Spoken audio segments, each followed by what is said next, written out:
She goes on to say, I have heard of what you have done with our enemies, and I have heard of how you utterly destroyed those kings, Shihon and Og, beyond the Jordan.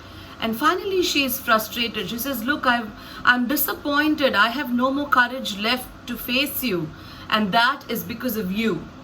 Well, these conversations perhaps were held in the temple or in the court, and she was a temple prostitute, and her services were used by the elitist circles of Jericho. So Rahab had a certain understanding of how things worked, and she knew the time had come where Jericho had to meet its downfall. And it's here that she plays the smooth negotiator with such elan. She says, I have shown you mercy, and now you must deal kindly with me and my family. A deep attachment to the family is portrayed here because she names her mother, her father, her sisters, her brothers, and all her kinsmen. And the spies immediately send out almost a war cry. They say, our life for your life, Rahab. And they say that if anybody violates certain rules and regulations that we lay down, and if they are found loitering on the streets of Jericho and not in your house, we will not be held responsible for their deaths. This deeply resonated with me as I was doing the story, because in India, we have been under a strict lockdown for the past 6 months. And the government clearly told us that if we were on the streets, if we were procuring things, if we were out on our own accord, the government would not be held responsible for any eventuality that occurred. So this story was done under great duress when we were actually under the severe lockdown because of the COVID-19 situation.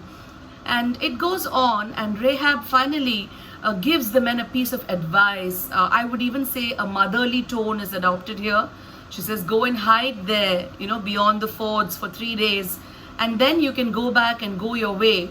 And after all the banter and after all the advice between the spies and Rahab, the final tone that I adopt here is one of resignation, not to emptiness, but to belief that this invisible God of Israel is finally going to deliver her from her predicament.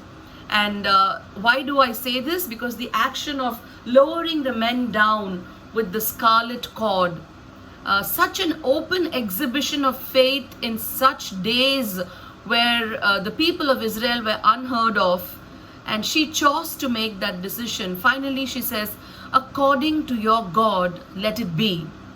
That statement is profound because she knows that when she let the men out of the walls of Jericho, the walls of Jericho were almost double walled. The diameter of the walls was so wide that books say that even chariots could be raced around those walls.